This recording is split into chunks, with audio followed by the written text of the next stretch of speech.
Hi, I'm DJ Kessinger, and I play the Dungeon Master in the Assassin and Dayo Gorge. Thank you for listening to the Iron Archives. The Iron Archives is a Dungeons & Dragons 5th edition campaign with heavy homebrew elements that has been recorded and edited for the optimal convenience of you, the listener. Dungeons & Dragons is a role-playing game which is played entirely within the theater of the mind. Players create imaginary characters and set off on an adventure created by the Dungeon Master. The Dungeon Master acts as both lead storyteller and referee. The goal of the game is not to defeat the other players, but to work together to tell the best possible story. Most actions performed by the players and the Dungeon Master will have the outcome determined by dice roll, most commonly a 20-sided die. The players and Dungeon Master have created unique elements they all bring to the story. The players cannot be sure where the story will take them and must improvise when new elements are introduced. The Dungeon Master cannot know what actions the players will take and must improvise to those actions. Neither the players nor the Dungeon Master can know what rolls the dice will bring. Therefore, to everybody involved, the game is completely unpredictable. Nobody knows what will happen. As a director's note, Ryan Sprague, who normally plays Oburu Ochanda, was unable to complete this campaign with us. As a result, in this final episode, he is simply treated as an NPC. We apologize for any confusion this might cause. We hope you enjoy the final episode of The Assassin in Dayo Gorge.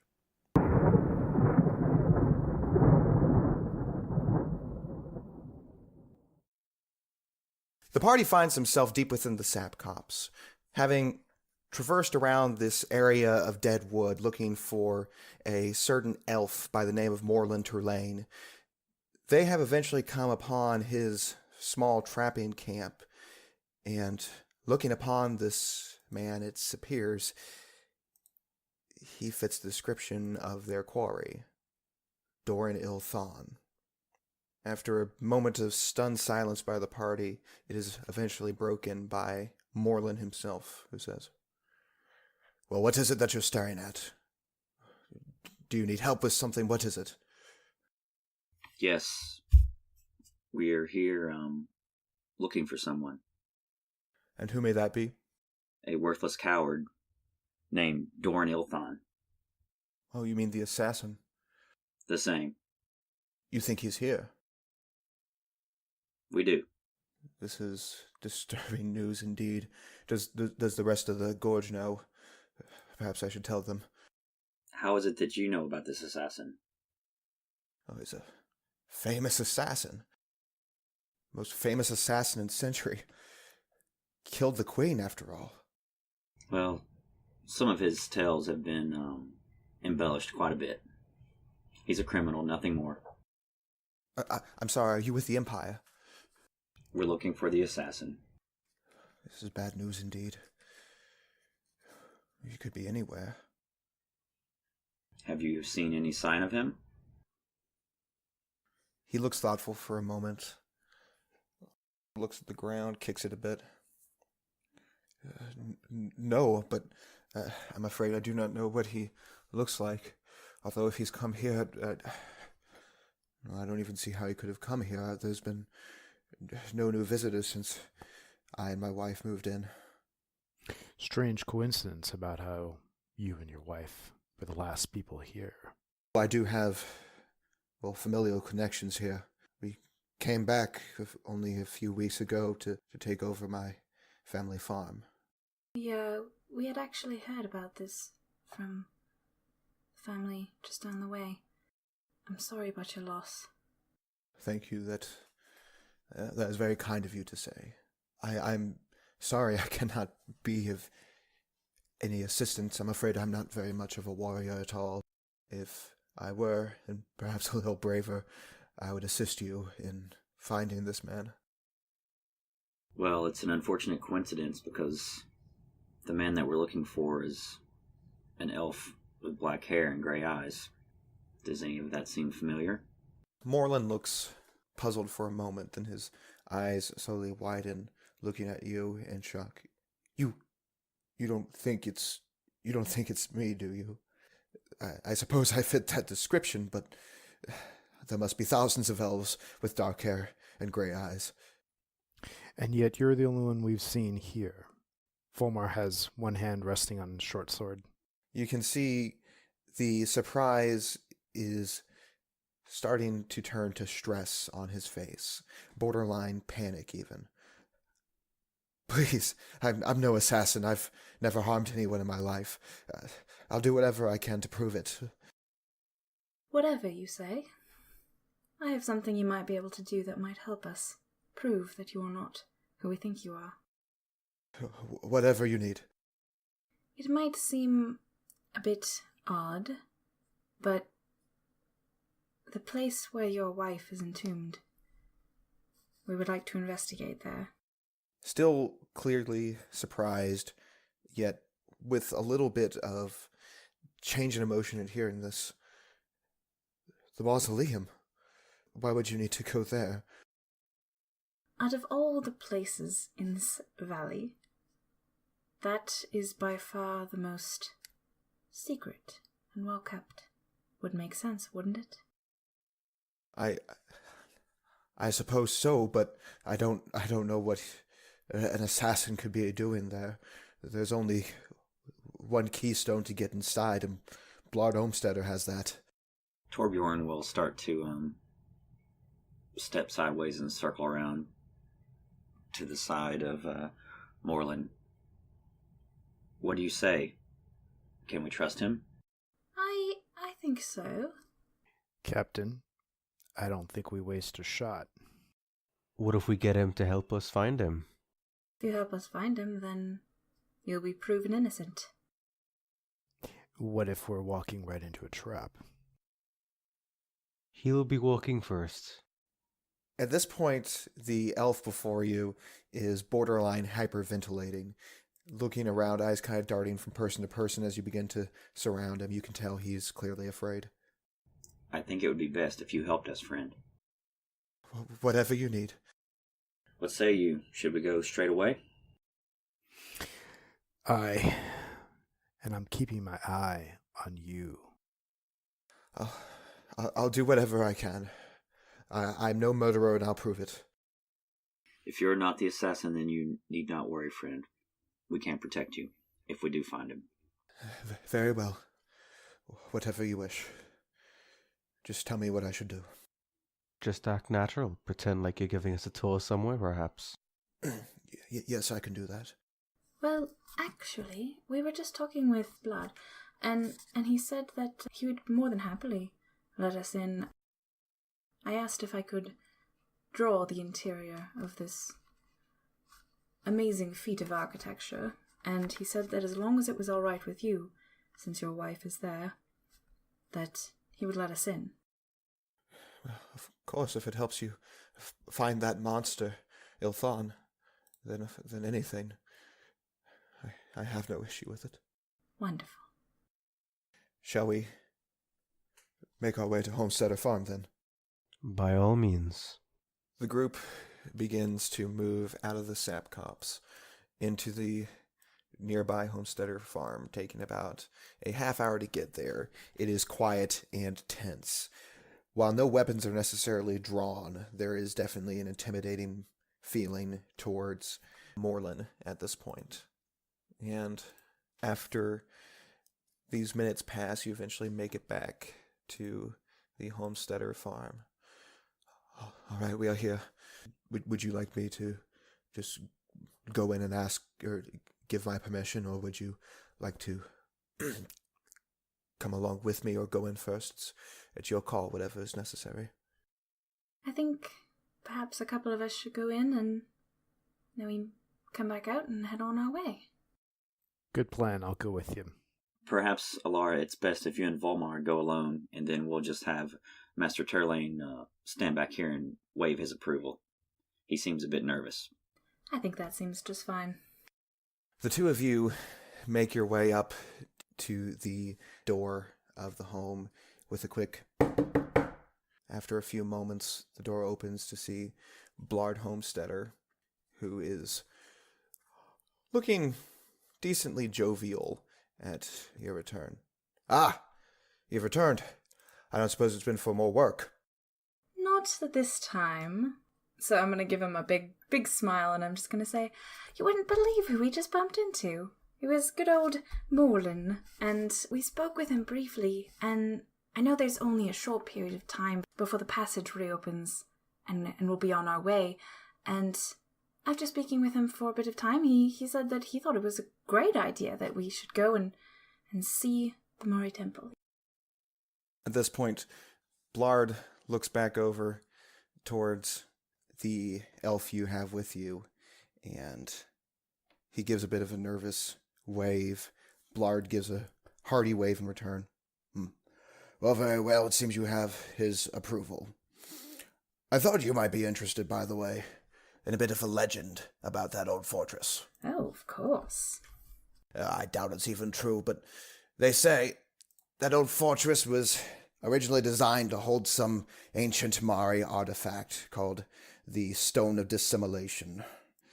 Apparently it was possible to use that to change someone's appearance permanently.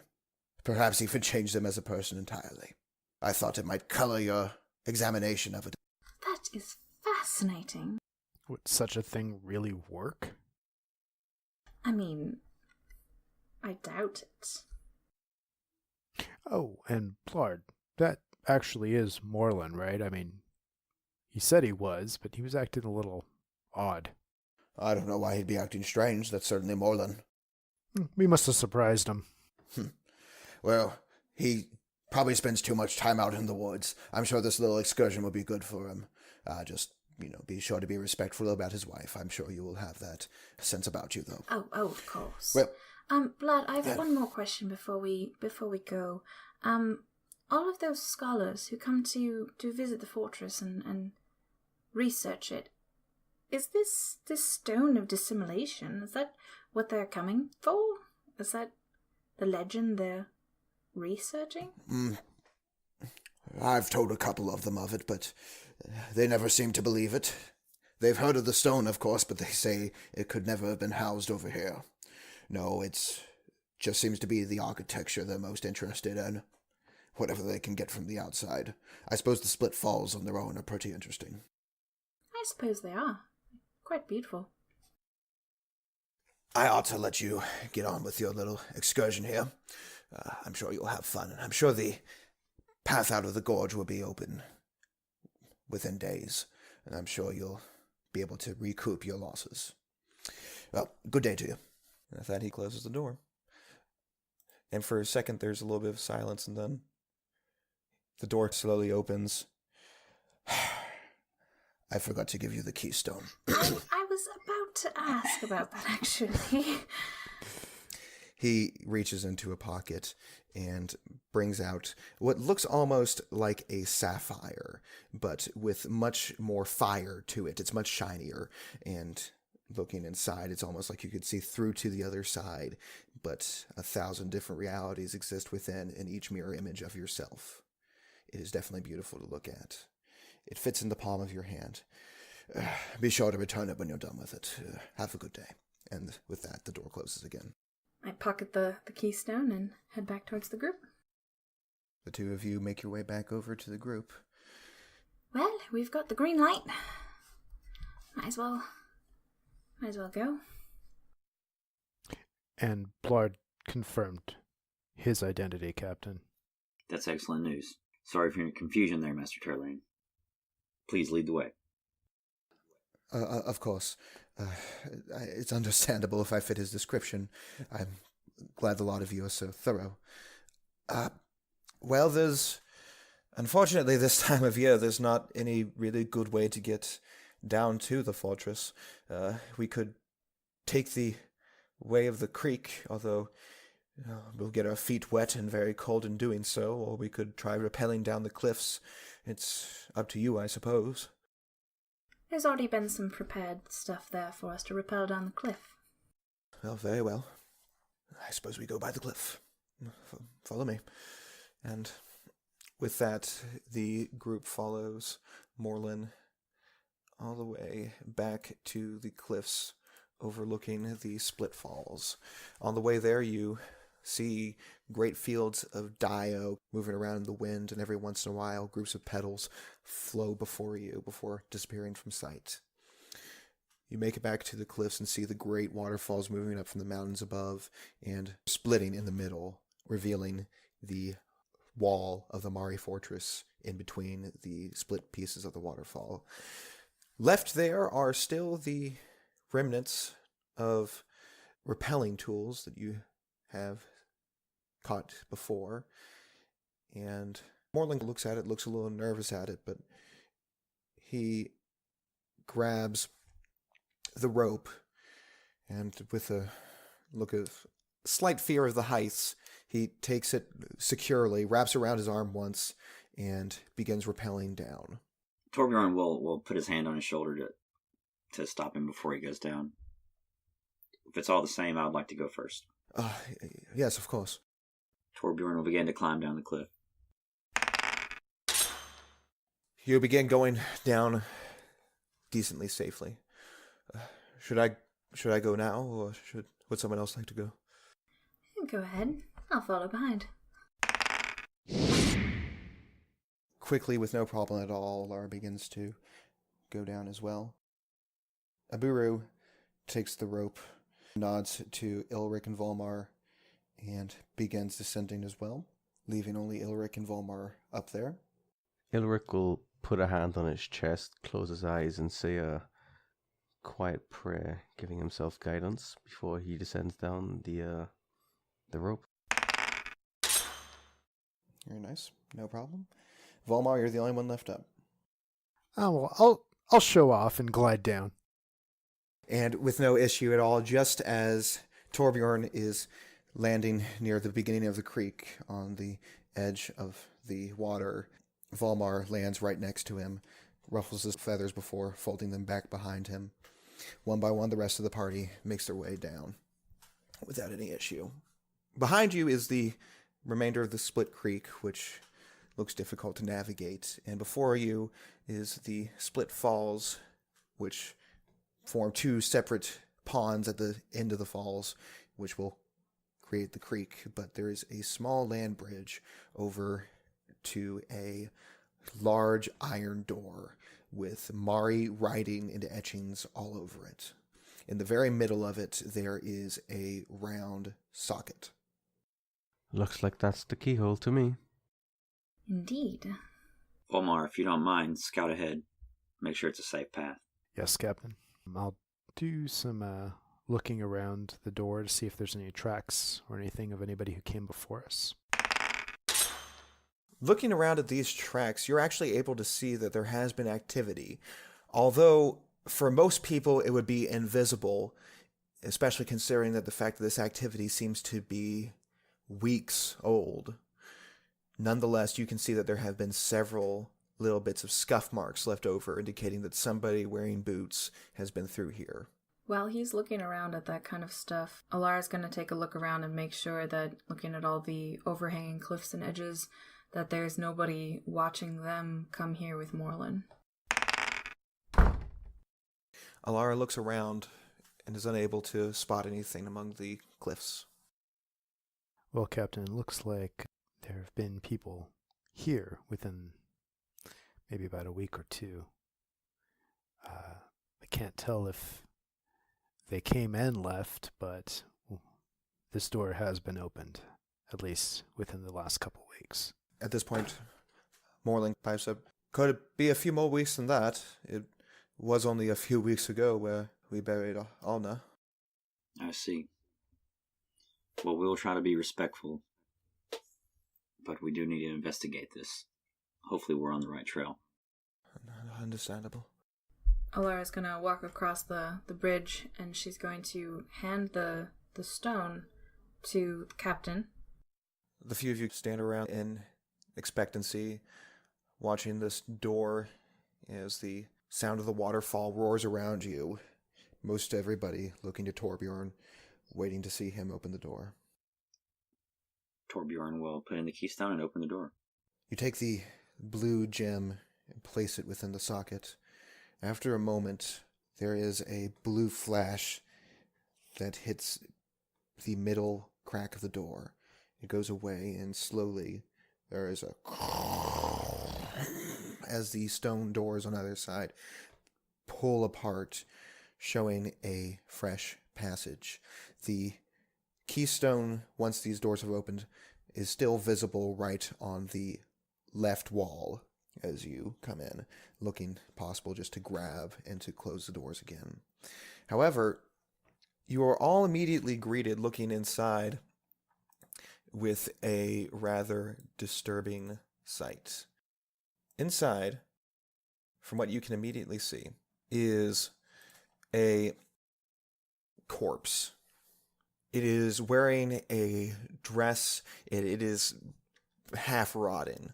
You can see there appear to be claw marks all over the floor directly in front of it. And Morlin instantly shrieks, "Alna! Alna, no!" and quickly moves forward towards the corpse. Volmar draws one of his blades. How did she get out of the casket? I think the question is not how she got out of the casket. But rather who took her out. Yeah. And why was she in a casket if she was still alive? You think she was still alive? No, she was dead when we buried her. Looking over at the scratch marks, you can see him beginning to put two and two together. At this point, he moves to uncontrolled weeping. Torbjorn will walk up and put his hand on his shoulder. We don't know for sure what happened, but we'll see if we can find some answers in here. He continues to weep, but you knowing your duty, you begin to walk a little bit further into the chamber. Inside, you are struck with the sound of more rushing water separate from the waterfalls outside. And you can see that the hall appears to be lined with coffins. However, there is also a strange creature in a nearby pool of water that seems to have formed under some of these pipes that are pushing out water. There's a large, what appears to be crab-like creature. However, the top of it has a hard shell, almost like a turtle. And there are 6 pincers on this thing. And there are no eyes nor any indication of any sort of face. The top of it is glowing with bizarre symbols in a dull bluish glow. It doesn't seem to move. Has anyone ever seen anything like this before? That looks like a crab with a shell and many, many arms. So I'm gonna go with no. There are some things about its actions that make it seem very construct-like. As robotic of movement as crabs have, this is still even more robotic. It seems very unnatural, and of course there is no face. There doesn't appear to be any way to feed itself or breathe or keep itself alive. The glowing seems incredibly unnatural as well, yet there are some parts of this which are undeniably biological. We need to make as little noise as possible, so let's see if we can just sneak through the room here. That's gonna be a bit hard for Buru. He clanks around quite a lot. All the same, I'll lead the way.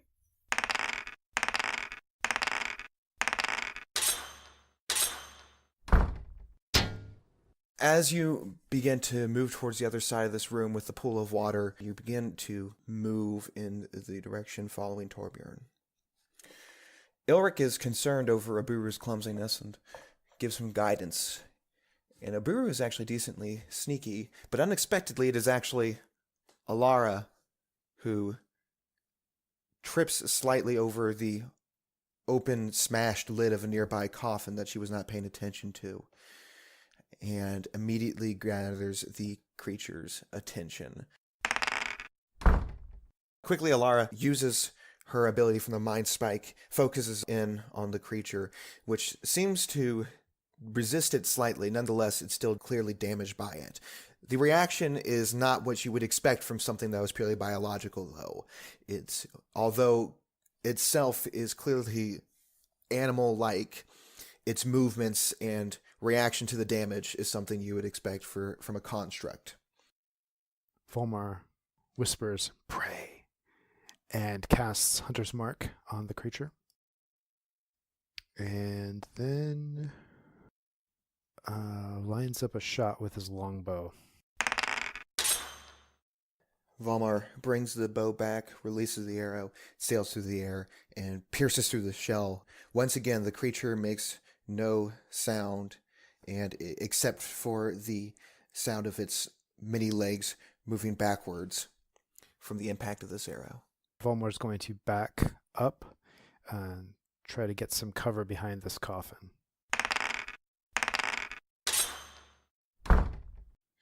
In an unnatural movement pattern, the creature moves towards Torbjorn. A pincer pushes out and grabs on to his arm, the second one missing entirely. The vice-like power of this pincer comes down and deals a significant amount of damage to your arm, Torbjorn. Okay. Whenever the one misses, I would like to riposte. The pincer comes out and shoots towards Torbjorn. However, he manages to block it with his shield, and taking the time to counter, he brings his hammer right down onto the shell, causing cracks and destroying whatever this was. A greenish-blue blood moves outside of it. Once again, biological. Well struck, Captain.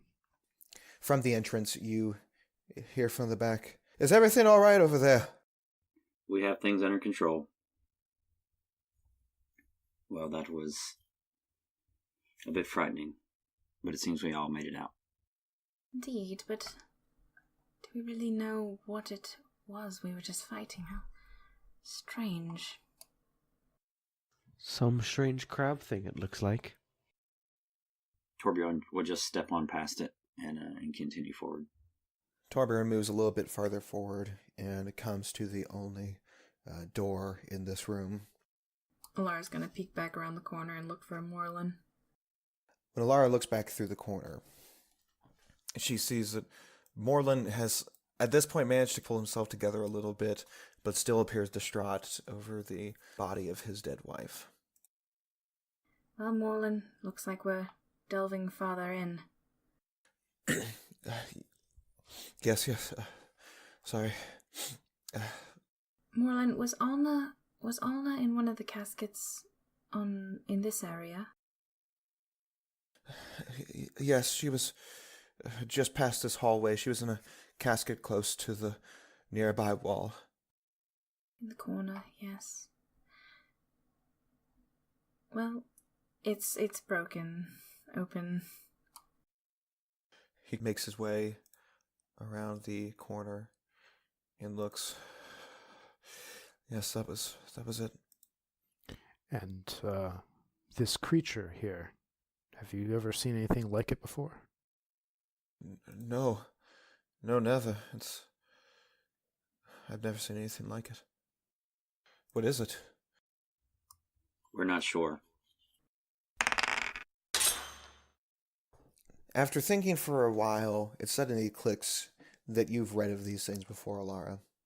This is an Aberrane Guardian, so named for the ancient Mari city that has been lost beneath Lydira's Haven.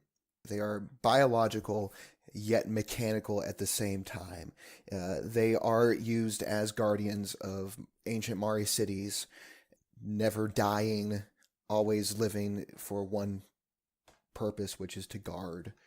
Usually they are triggered by something or another, but whatever the trigger was, be it just breaking into the city or some sort of alarm pulled by one of the ancient Mari, it could really be anything. It is up to the creators. Interesting. I think this might be an Aberrane Guardian, but I don't understand where it would have been before here. They're just guardians. They're usually stationed in a post. Perhaps it came from one of these pipes? Perhaps, or perhaps someone brought it here to guard this pathway. It may have come once it heard his wife getting up and out.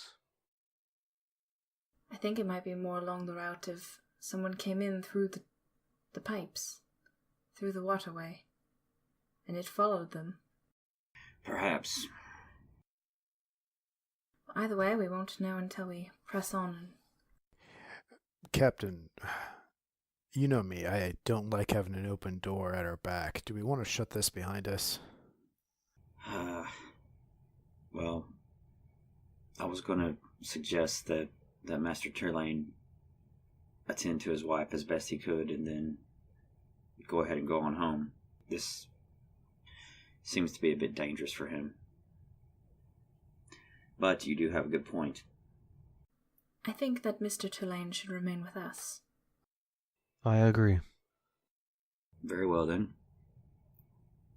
Doesn't matter to me much. Yeah, we should definitely seal the door then. Lara will return to the front door and pluck the keystone from it and step back inside. Among plucking the keystone, the door begins to slowly shut, leaving you all in total darkness. Alara will light a torch. And with the lighting of the torch, suddenly the room is once again bathed in the light, not the sunlight from outside, but the torchlight. The torchlight reflects off the water in the nearby pool and back up to the ceiling. Well, onwards, I suppose. Torbjorn will check the door to see if it is open. Upon checking the door, it is locked. Does anyone have the skill to open this door with finesse, or shall I try it my way? I was going to say I think we may have to climb up those pipes. Well, I think those perhaps might just lead back out.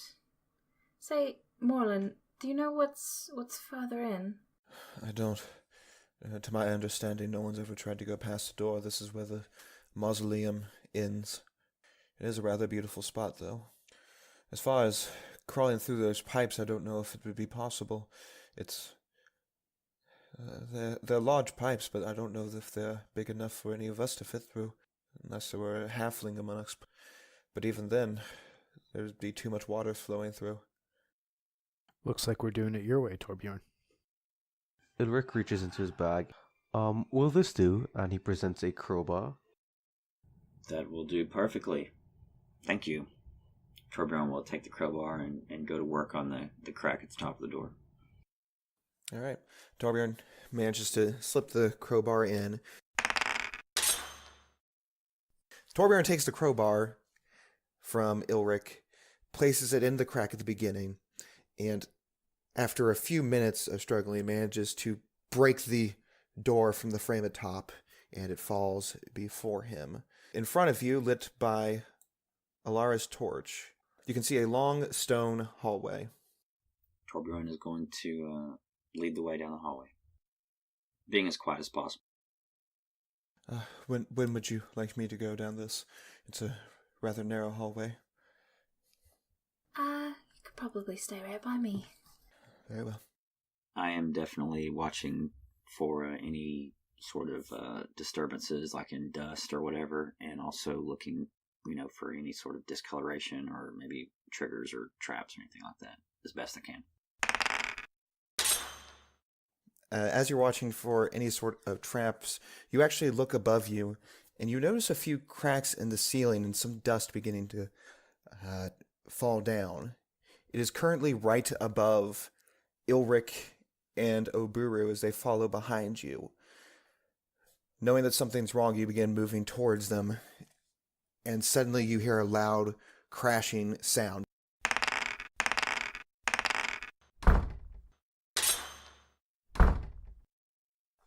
You quickly attempt to move back towards them and grab them both, but you aren't quite quick enough. Ulrich manages to move forward on his own, however, Oburu quickly becomes buried in rubble.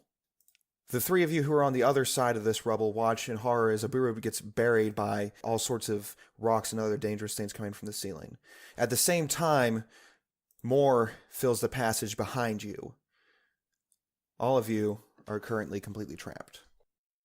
Alara, are you alright? Alara, you're able to hear him, but just slightly. Yeah, I think I'm all right. The rubble has now settled. Ilric and Alara have been able to communicate slightly on either side of it. It's almost completely dark for Ilric and Torbjorn on your side. Torbjorn will start to dig at the rubble. Quick, give me a hand. Torbjorn and Ilric begin to dig at the rubble, but with each rock that gets put on, it seems even more just pours out from the ceiling. It appears that it's just sort of vaguely held up at this point, but the more you pull out, the more it just seems to fall back onto the rubble. It appears that Aburu is gone. After a moment or two of trying to make contact with Aburu and trying to dig into the rubble, Torbjorn will sit back and just shake his head. You hear through the rocks, really muffled, but you hear it. Just, well, crap. Now what do we do? Well, I think we have to go on ahead and see if there's a way we can stop this. It seems like that's our only hope. Torbjorn will pull a torch out of his pack and light it. The way before you is lit ahead, and you begin to move forward. Looking back over to Alara, Volmar, and Morlin. Looking on either side, you appear to be completely trapped. What would you guys like to do? Here, Morlin, hold this, and I hand him the torch, and I start moving around and checking all the walls to see if there's any other cracks or give in the walls, if there's perhaps another pathway that's just been sealed up or something. Alara, you begin to feel the walls, and you notice that there seems to be a little bit of flimsiness. Hey, Volmar, do you think you're strong enough to bust a hole in this wall? It feels like there's some give here. Doesn't hurt to try. As Volmar takes a step back, he attempts to run shoulder first into the wall, but trips over himself and hits his head. Ooh, oh my. Are you alright? Yeah, fine. Really fine. Yeah. Alright. Well, Perhaps I should give it a shot myself. I mean, alright. Although thinking about it, I think I actually do have a crowbar in my bag. Well, if you'd like to use that, I would spare my shoulder. I dig out my crowbar. Just look sheepishly at Volmar. Sorry, forgot about it. And then I'm gonna go at the wall with the crowbar. You move over to the wall and find the various cracks and begin picking at them with the crowbar. And eventually you find a very supportive one of the rest of this crumbling wall and manage to break down the entire thing. And before you lies another hallway.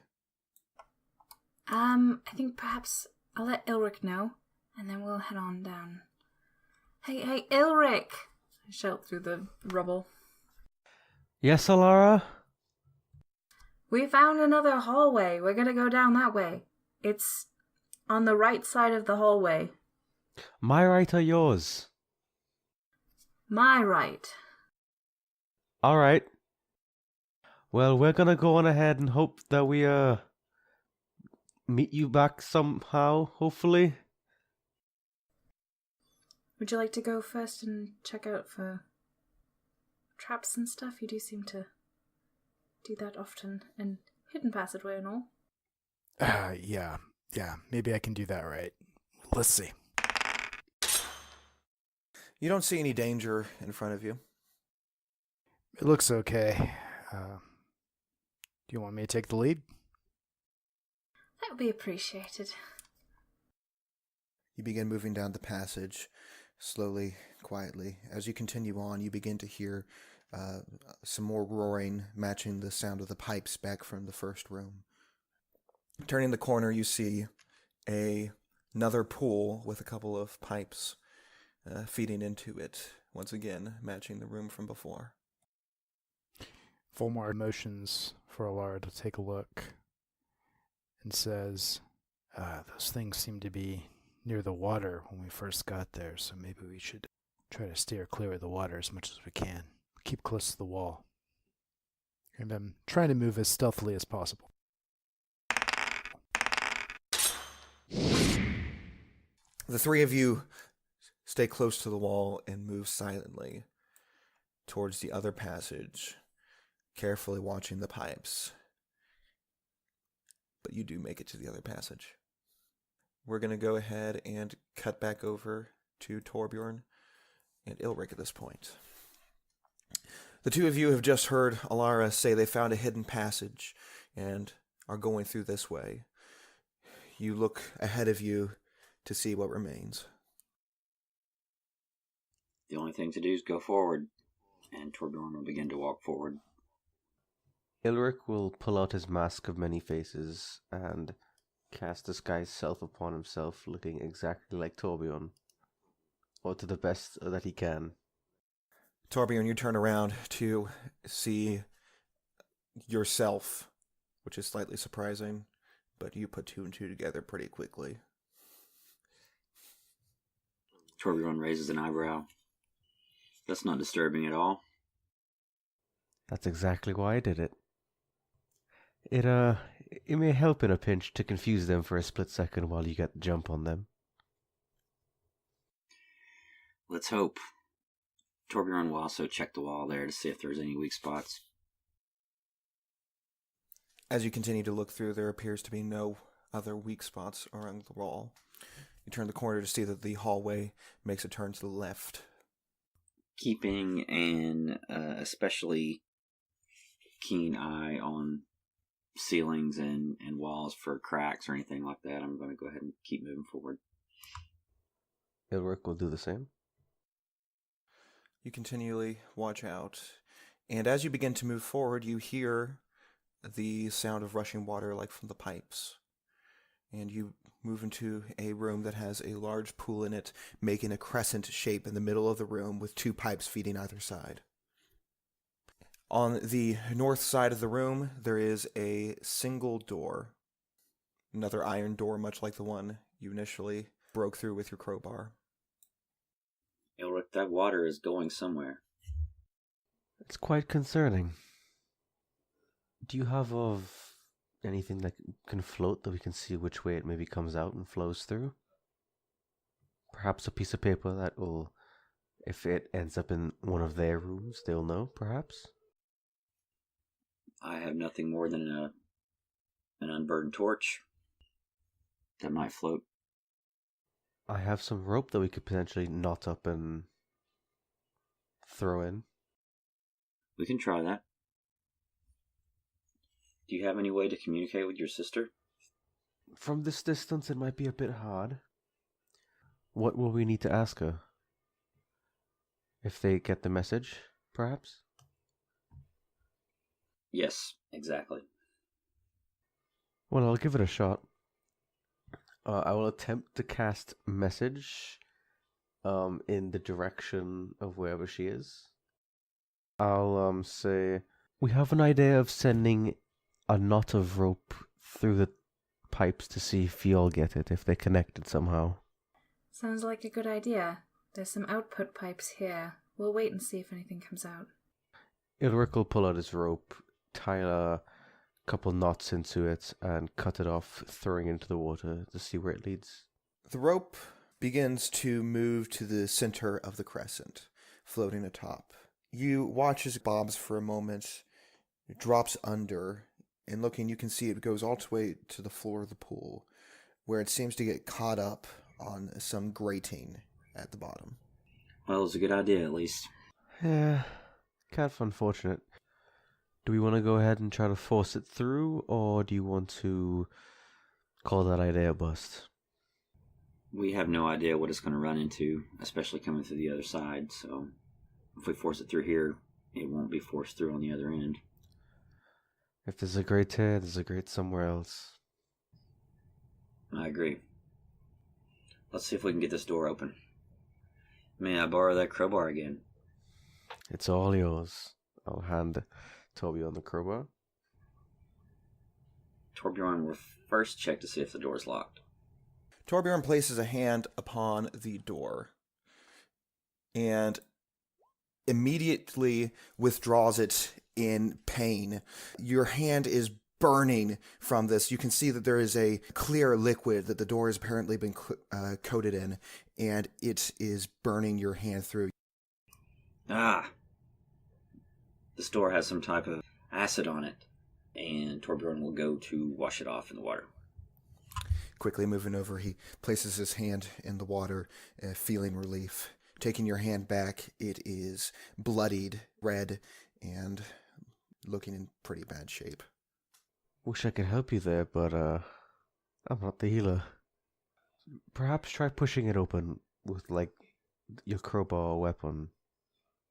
Maybe it's unlocked. I will attempt to just push it with the crowbar. And upon pushing it with the crowbar, it does slowly open.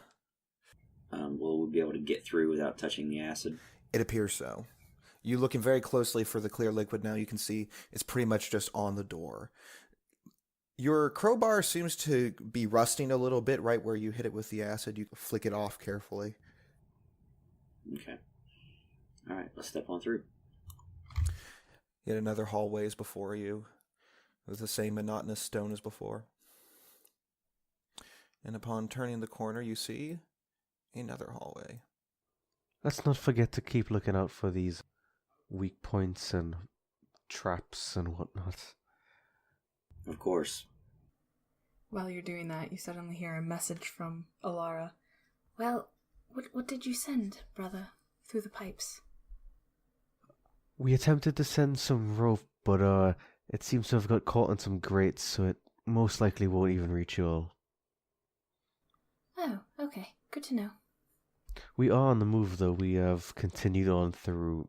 We managed to get through some acid door. Torbjorn's hand looks quite messed up.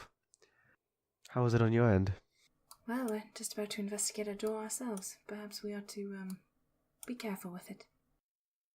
I would say so. Around this time, Torbjorn and Ilric, you make it over to this next room. You can once again hear the roaring of water coming from these pipes. And there are two pools at this point on either corner of the room. On the final corner, other than the one you just came in, there appears to be yet another open passage. I will carefully walk across the room to where the other passage is. Ilric will follow in his footsteps, making sure not to step anywhere he has not. As you begin to move forward, suddenly, on either pool is dropped from the pipe a shell with blue markings all over it into the water. They begin to stand up and reveal pincers and legs. You recognize these as the Aberrine Guardians once again. One quickly, using very non-natural movement, moves towards both of you, swinging two pincers at the both of you, both grabbing on. The one dealing a little bit more damage to Ilric than to Torbjorn, but both have dealt their damage. So yeah, you do manage to keep your disguise. Both of you do appear to be dwarves still. It didn't matter, I'm going to drop it anyways. Ilric is going to, while being grappled as best as he can, cast Hex upon the crab in front of him. I will then reach back, grab a dagger, and stab into the crab. Unfortunately, your dagger just glances off the hard shell of the crab-like creature. The pincer comes again at you, Ilric, as this second guardian has made its way behind the two of you. It is not able to quite get grasp on Torbjorn, but it does hit you, Elric, right in the leg, dealing even more damage. Pain shoots up, and you are having a tough time dealing both with one grabbing onto your arm and another grabbing onto your leg. And feeling all of this pain is a little bit too much for you as it rips out your legs from under you. You fall and hit your head and fall unconscious. Torbjorn will riposte. Unfortunately, that's going to miss. You take a hammer shot right onto the crab, but it is unfortunately unable to break through the shell. Torbjorn is going to faint to one side and then crash back down with his hammer.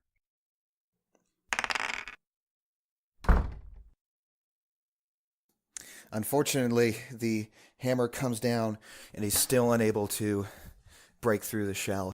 He's going to take a second wind, and I will do another fainting attack. After Torbjorn takes a deep breath, regaining some energy, he once again grabs his hammer and slams down on the Guardian before him, and manages to give a very solid hit right on to the one that is grappling him.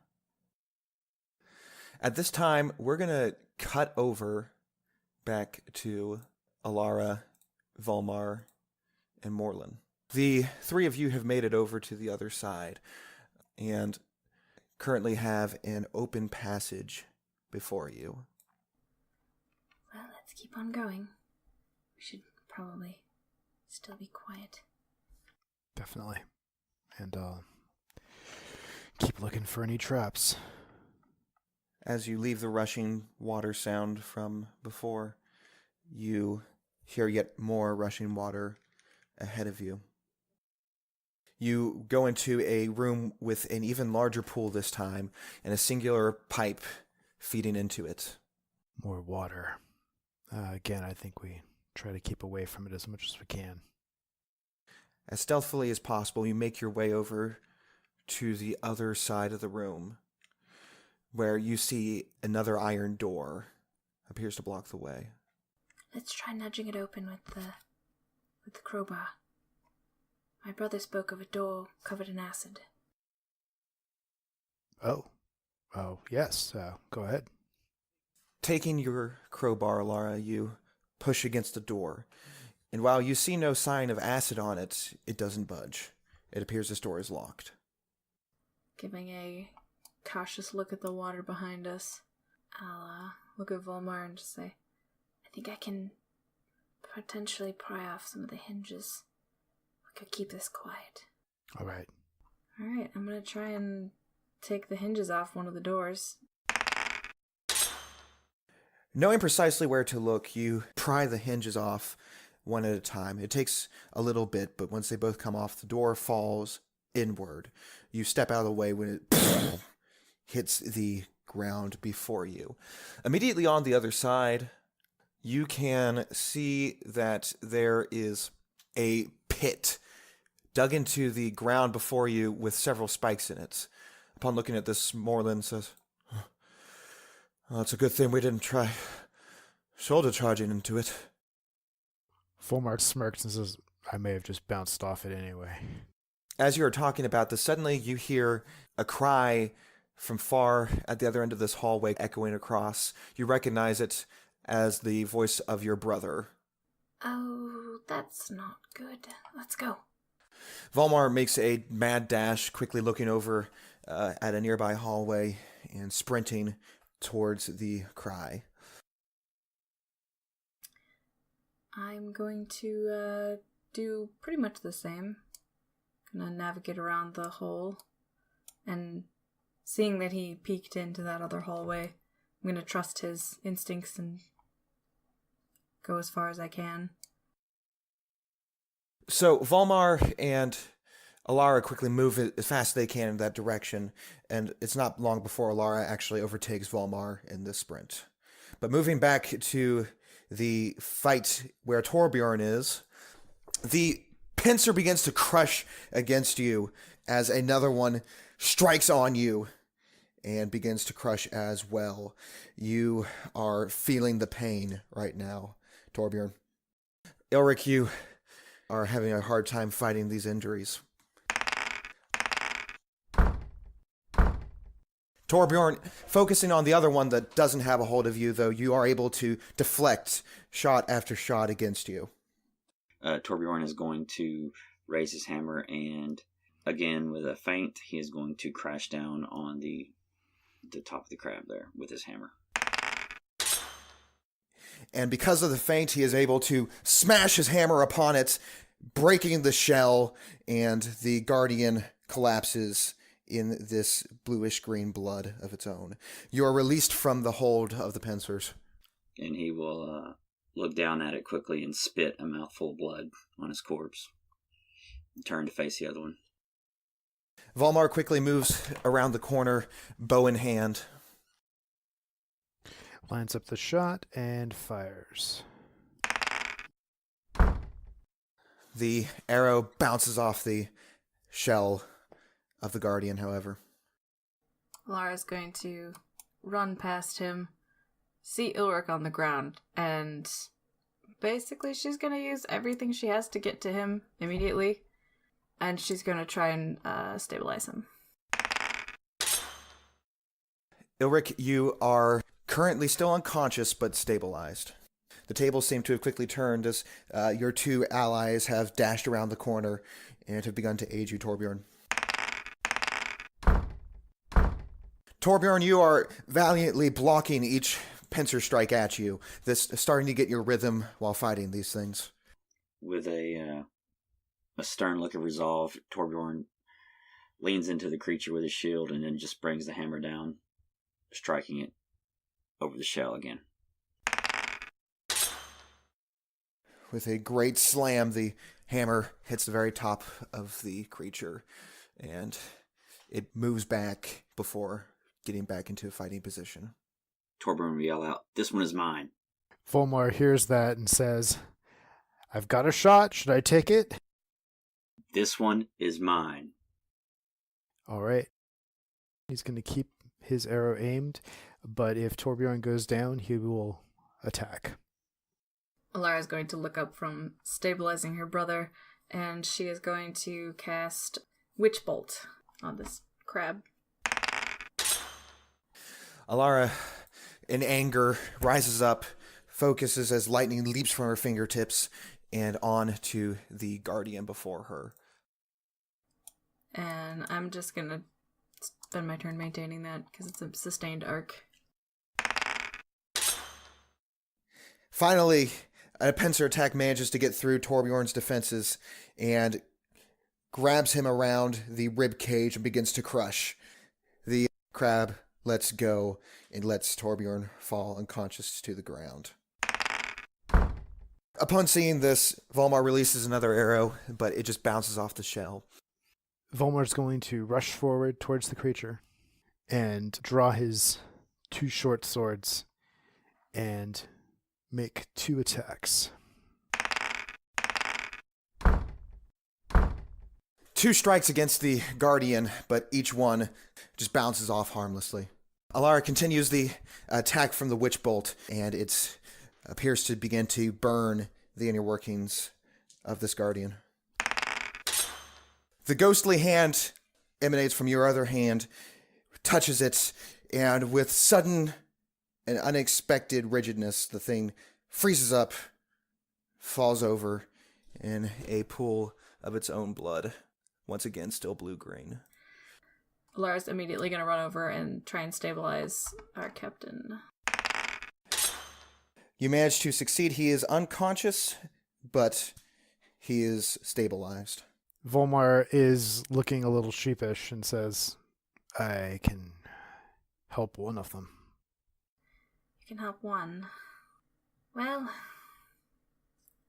our captain is the heavy hitter. All right.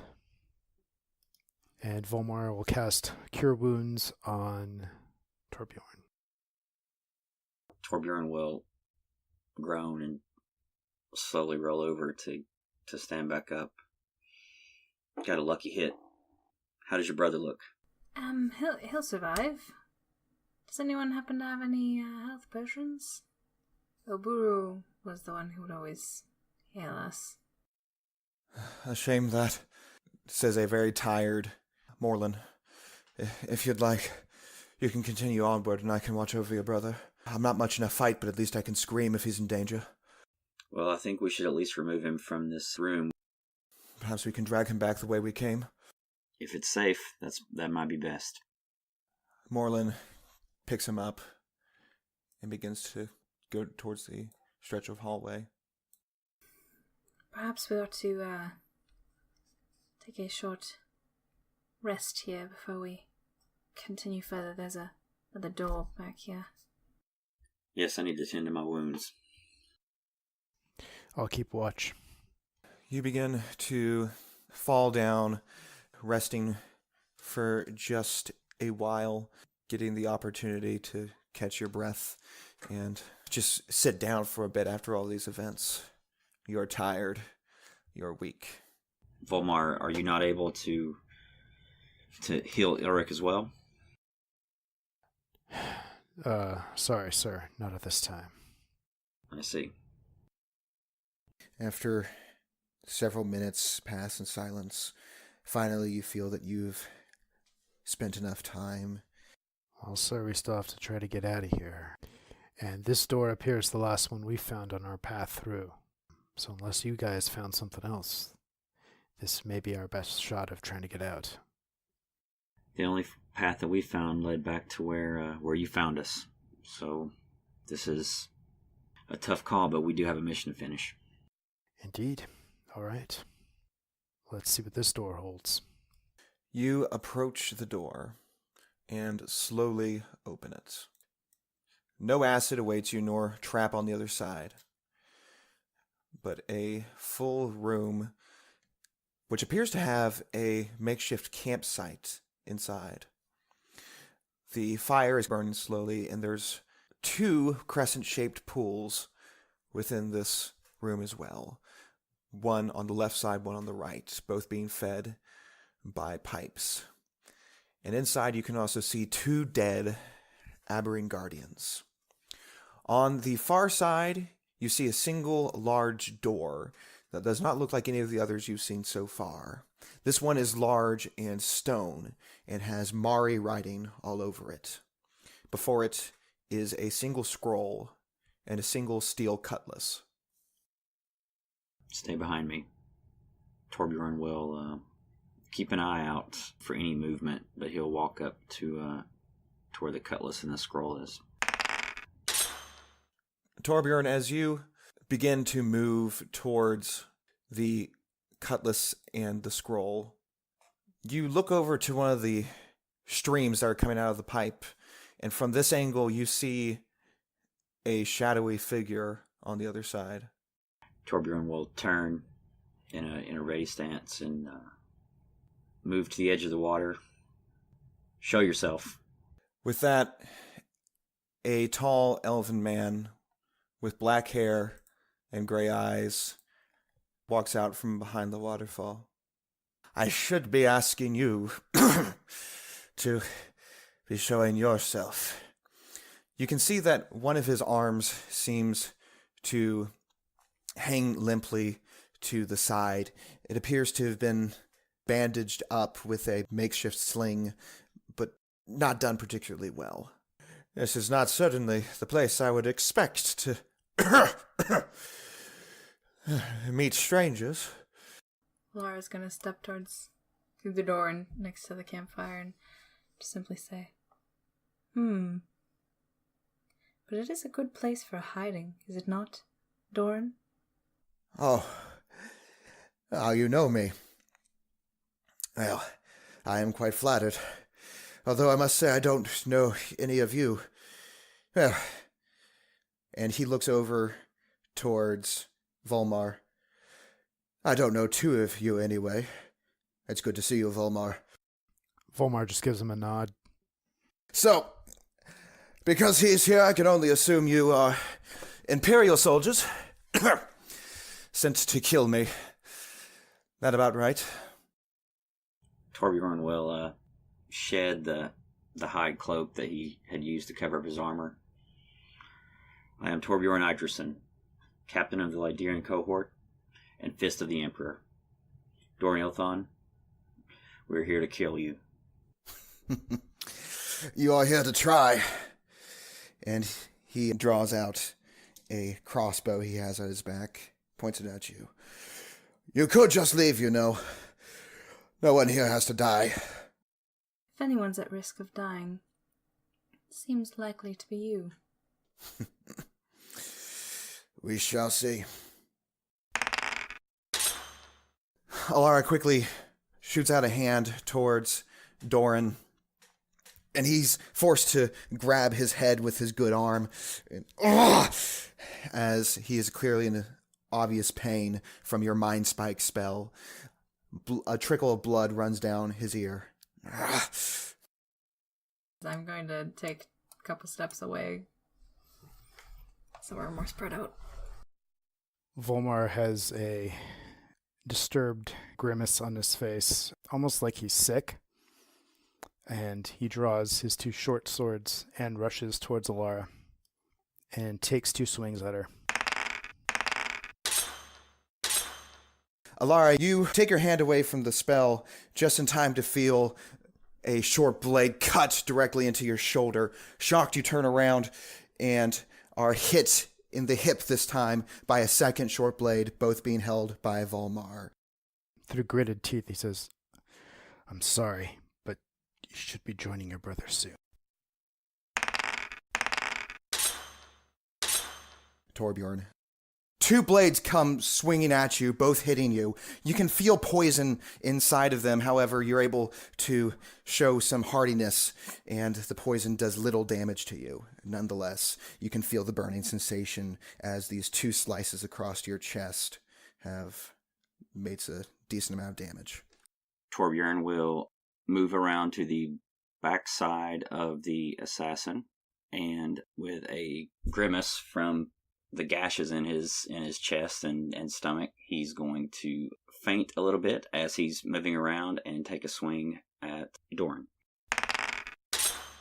Torbjorn quickly reacts to these attacks that have been made against him, moves behind Doran, feints an attack, smashes him right on the back, takes a deep breath to try to compose himself. And then Torbjorn is going to have a stern look of resolve on his face and action surge for another fainting attack.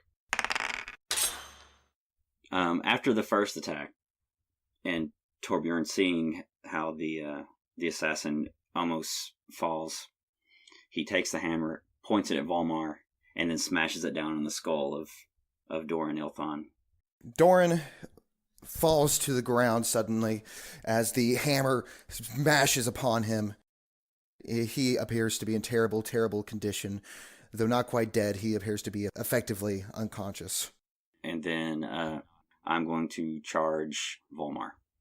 Torbjorn growls as he begins moving towards Volmar. Alara, it is your turn. Alara's gonna just turn and look at Volmar. Why are you doing this? Volmar sees that, hears Alara's words, and says, "My wife and daughter. I have to do it for them." Well, I'm sorry, I have to do this for my brother. And then I'm gonna cast Darkness.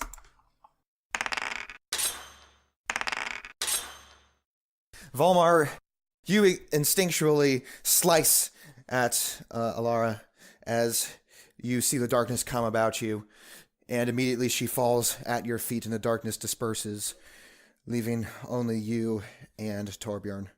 Volmar swallows hard and locks eyes with the captain and says, "I kind of had the feeling it was going to end up like this.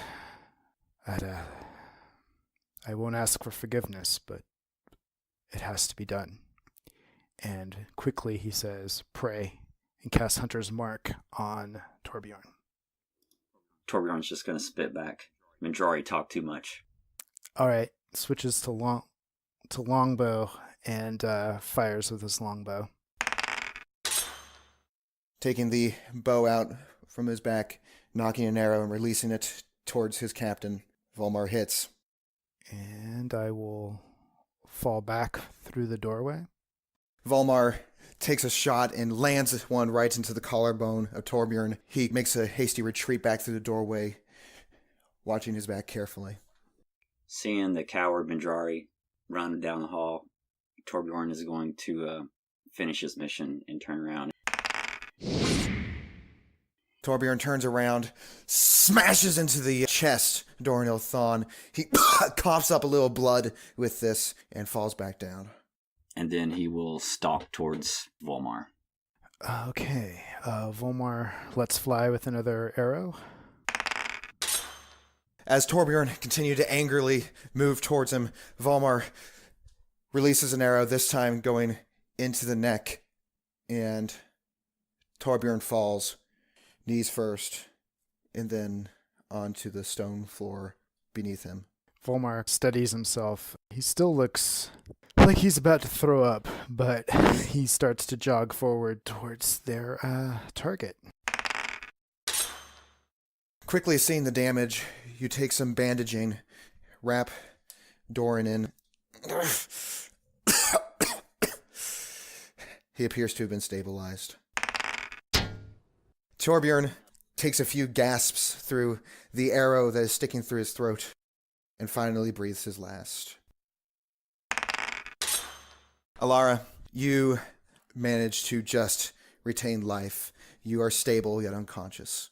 Volmar, right before you is the infamous leader of your assassins, Doranil Thon, bloodied but barely alive.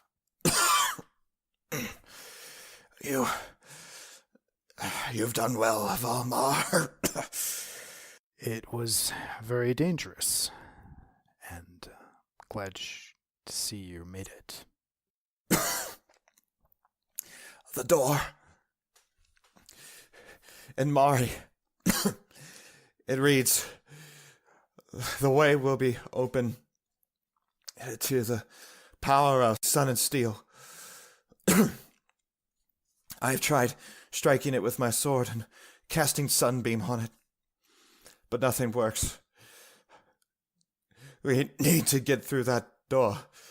All right, so sun and steel. Volmar remembers the dagger that was given to Torbjorn and goes back to get that.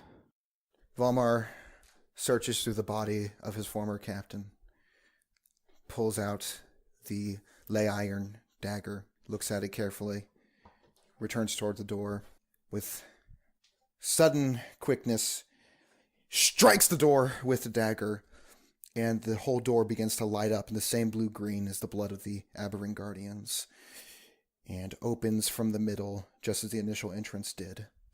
Inside the room that is beyond it, you see a very large single purple clear gem that has a slight glow to it. You've done it. All we need to do now is touch the thing, and we'll be different men forever. No more hunting us. True safety. You've surely outsmarted me. I couldn't figure it out. We just got lucky. The captain told me about the dagger. Indeed. Help me over there. All right, I'll help you. You help up the limping Ilthon over to the stone. He hesitates a moment before placing a hand upon it. Suddenly he is bathed in a yellow light, and instead of the elven man before you that was, now stands a human, looking nothing like Ilthon, blonde-haired, with green eyes.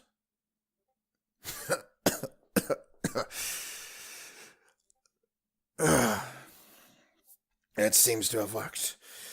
I suggest you do the same, unless you intend to kill your former companions. They'll know what you look like. He grimaces even more. My wife and my daughter, They'll still know you, son. You'll just have to identify yourself. All right. All right. Volmar touches the gem as well. Ilric, you awaken with Morlin shaking you. Oh, please wake up, please wake up. What? Hello? Oh, you're up. Please, you must go in there and check this. I feel something terrible has happened. Is everyone all right? What happened? I don't know. I've heard screaming. I don't know what's happened. Ilric will then run on in. Eric moves towards the room to see the body of Torbjorn lying in a puddle of his own blood. He looks at horror, but then looks into the room to see the unconscious body of his sister as well. Ilric runs over to make sure she's all right. She is simply unconscious. Looking forward, you can see everything in this room, and beyond the door, you see a singular purple gem. Where's Volmar? What? Around this time, Alara, you begin to regain consciousness as well. Ilric? Has it... Oh. As she, realizes where she is and what's going on, she flips over really fast and looks around the room and just... It's like, where's Volmar? Looking around, you see nothing, but you can see the body of Torbjorn.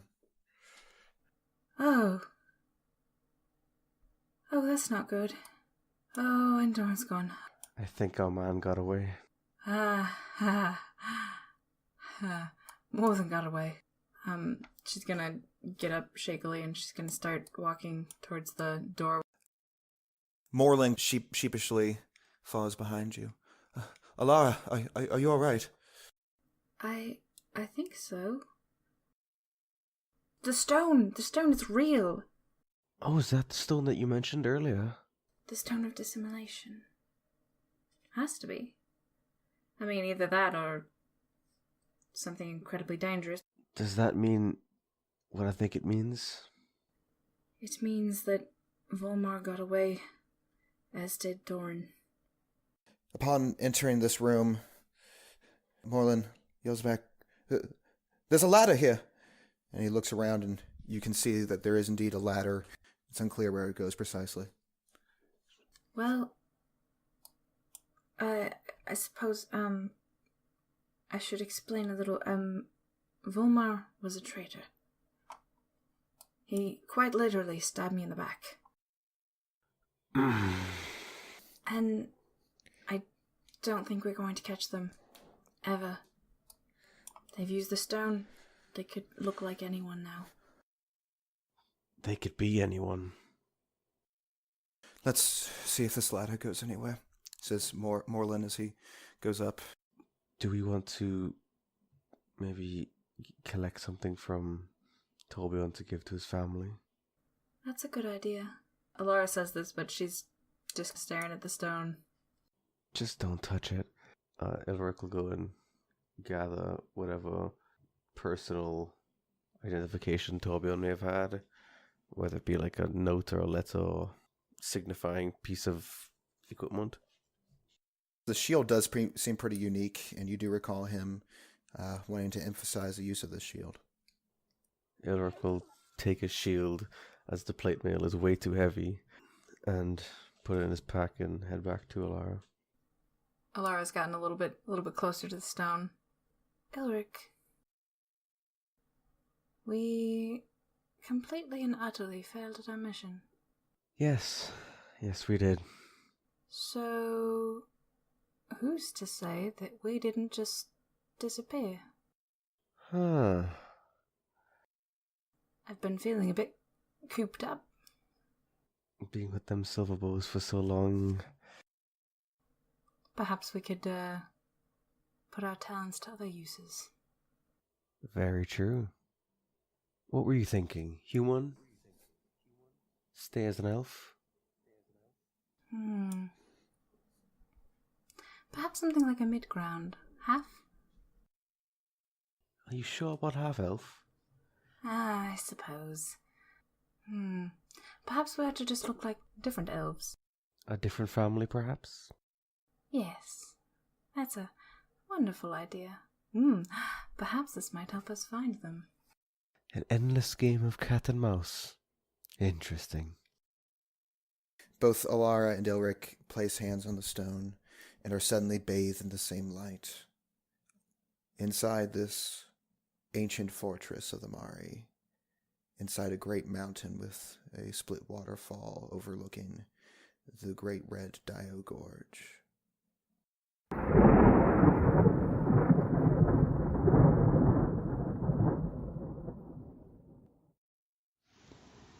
Hi, I'm Van Sprague, and I'm an assistant DM in the Assassin and Dayo Gorge. Thank you for listening to the Iron Archives. In this game, the Dungeon Master was DJ Kessinger. The assistant Dungeon Masters were Noah Madsen and Van Sprague. The players were Jamie Jones, Roman Martell, Samuel Raffi, Ryan Sprague, and Kayla Techmeyer. Sound editing was done by Rose Abernathy. If you liked this program, please consider supporting us on Patreon. It's your generous contributions that allow us to continue making the show. Patrons receive exclusive content from the world of Mindria, such as art and lore. Thank you for your support.